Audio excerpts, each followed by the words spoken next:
बिस्मिल्लाहिर्रहमानिर्रहीम। अस्सलाम वालेकुम, मरहबा। फूड फनगामा में कहते हैं आपको बहुत बहुत खुश आमदीद।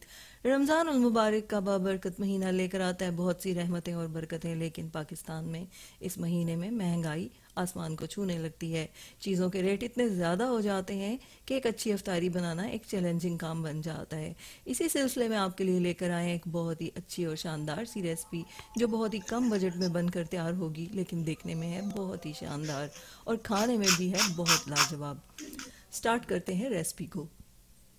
यहाँ पे हमने लिया है मसूर की दाल, जो वेट में है 225 ग्राम, और कप में मापे तो 1.5 कप है, और हमने इसकी मेजरमेंट की है इस ग्लास के साथ। तो ये ग्लास हमने भर के ली है ये दाल, और इसी ग्लास से 1 गिलास पानी इसमें शामिल करके इसे तकरीबन 20 मिनट हल्की आंच पे बॉईल किया है, ताकि वो सारा पानी दाल के अंदर एब्जॉर्ब हो जाए। तो हमें इस दाल से कबाब बनाने हैं, तो इस तरह से बहुत जूसी कबाब बनेंगे। अब हम अच्छे से इसको मैश कर लेंगे कि ये इस शक्ल में आ जाए कि ये कबाब बनाने के काबिल हो जाए। तो ये देखें, बहुत ही अच्छे से हमने दाल को मैश कर लिया है। अब ये देखें कि ये बिल्कुल एक सही शक्ल में आ गई है। तो अब हमें यहाँ पे मज़ीद कुछ चीज़ें इसमें शामिल करनी है इसे एक लाजवाब जायका देने के लिए। सबसे पहले हम इसमें शामिल करेंगे 1 अंडा, और हम इसमें शामिल करेंगे 1 बारीक कटा हुआ प्याज, और इसमें हम शामिल करेंगे 1 प्याज जिसे हमने फ्राई कर लिया है और बहुत ही क्रिस्पी है ये। इसको शामिल करेंगे, और हम इसमें शामिल करेंगे 1 cup bread crumbs. Bread crumbs से ये कबाब ना सिर्फ बहुत अच्छे बन के तैयार होंगे, बल्कि इनका टेस्ट और भी ज़्यादा बढ़ जाएगा। अब हमें यहाँ पे कुछ मिसाला जात शामिल करने हैं। मिसाला जात में सबसे पहले हमने इसमें शामिल किया है 1 टेबल स्पून साबुत धनिया, जिसको हम हाथों में क्रश करके शामिल कर रहे हैं। इससे बहुत ही अच्छा जायका आएगा। साथ ही हम इसमें शामिल करेंगे 1 टीस्पून ज़ीरे का powder, 1 teaspoon paprika powder, 1/4 teaspoon काली मिर्च का पाउडर, 1/4 टीस्पून सफ़ेद मिर्च का पाउडर, 1/4 टीस्पून सुर्ख मिर्च का पाउडर, 1/4 टीस्पून हल्दी का पाउडर, और इसमें हम शामिल करेंगे 1/2 टेबल स्पून नमक। यहाँ पे लिया है 1 टेबल स्पून अदरक, 1 टेबल स्पून लहसुन, और 4-5 हरी मिर्चें जिनकी पेस्ट बना ली है इस तरह से। तो ये बहुत ही अच्छा और शानदार जायका देंगे इस कबाब को।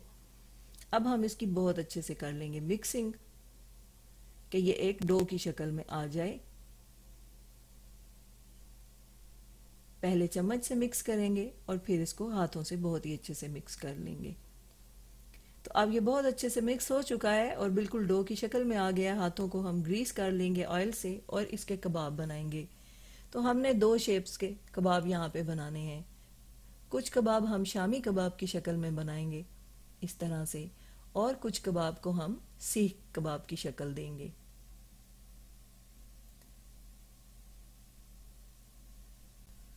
तो इस तरह से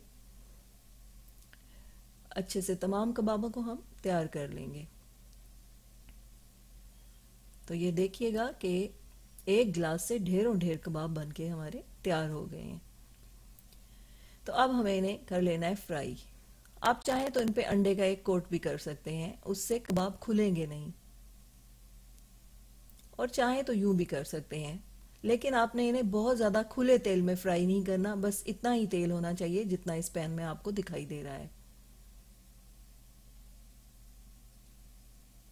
तो ये ऊपर से बहुत ही क्रिस्पी होंगे और अंदर से जूसी होंगे कबाब, और आपको बिल्कुल भी पता नहीं चलेगा कि ये गोश्त के कबाब हैं या दाल के कबाब हैं।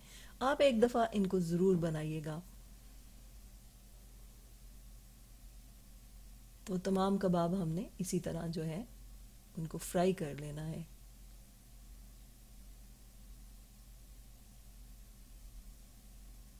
तो बहुत अच्छे से फ्राई हो गए। अब हम शामी कबाब को फ्राई करते हैं। तो ये रेसिपी आप ईद के मौके पर भी बना सकते हैं।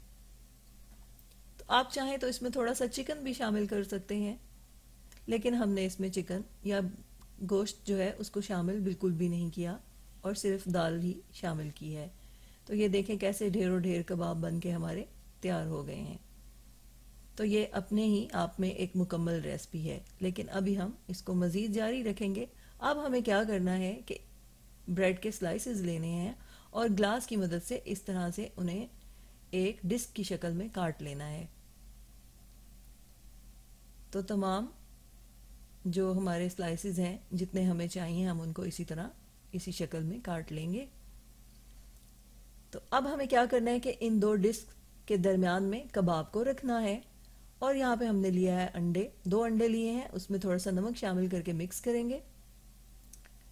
तो अब हम इसको उठाएंगे और अच्छे से डिप करेंगे अंडे में और दोनों साइड से। ये काम बहुत ही एहतियात से करना है आपने और इसको बहुत ज़्यादा दबाना नहीं है, क्योंकि अगर आप दबाएंगे तो ब्रेड जो है वो टूट जाएगी, क्योंकि जो कबाब है वो थोड़ा सा मोटा है और ब्रेड जो है वो थोड़ी नाजुक होती है। तो अगर आप इसको दबाने की, प्रेस करने की कोशिश करेंगे तो ये ब्रेड टूट जाएगी। तो अब आपने इसको अच्छे से इन क्रम्स में कोट कर लेना है, बहुत अच्छे से कोटिंग करनी है आपने। जितनी अच्छी कोटिंग करेंगे उतने ही अच्छे आपकी ये पैटिस बनकर तैयार होंगे। तो तमाम हमने इसी तरह से तैयार कर ली है पैटिस और अब हम इनको कर रहे हैं फ्राई। तो ये बहुत ही देखने में एक शानदार रेसिपी है और बहुत ही कम बजट में बन के तैयार हुई है। तो जब आप इसको खाएंगे तो ये ऊपर से क्रिस्पी होगी, फिर नरम होगी और अंदर से जूसी कबाब का मज़ा आएगा। तो ये बहुत ही मज़े की रेसिपी बन के तैयार होती है। अब हमने क्या करना है कि कुछ ब्रेड स्लाइसेस में थोड़ा सा दूध डाल के इस तरह से उनकी एक डो सी बना लेनी है, क्योंकि कबाब जो है वो मोटा है। अगर हम उसे ब्रेड के स्लाइस में रोल बनाने की कोशिश करेंगे तो ब्रेड का जो स्लाइस है वो टूट जाएगा। तो हमने इस तरह से थोड़ी सी ये डो उठानी है और उसके अंदर लपेट देना है इस सीख कबाब को। तो इस तरह ये रोल जो है वो हमारे तैयार हो जाएंगे। तो हमने इनको बिल्कुल अंडे का और ब्रेड क्रम्स का कोट नहीं किया, डायरेक्टली इसी तरह से फ्राई कर लिया है। तो ये शानदार सी रेसिपी बनकर आपके सामने तैयार है। तो उम्मीद है आपको हमारी ये रेसिपी ज़रूर पसंद आएगी और आप इसको ज़रूर ट्राई करेंगे और अपने घर वालों से खूब दाद वसूल करेंगे। तो जब बनेंगे इस तरह के पकवान, दिल पुकारेगा फबी आलाए रब्बी कुमा तो कज़िबान। हमारी दुआ है आप रहें खुश और शादमान, दुनिया के साथ आखिरत भी हो आपकी आसान। तो कभी ना आए आप पे कोई भी इम्तिहान, अल्लाह हो आपका मुहाफिज व निगहबान। फूड फनगामा इंशाल्लाह हाजिर होगा लेकर नई रेसिपी, नया उन्वान। फूड फनगामा की रेसिपीज़ को लाइक कीजिए, शेयर कीजिए और फूड फनगामा को सब्सक्राइब कीजिए। इजाज़त चाहते हैं, अल्लाह हाफिज़।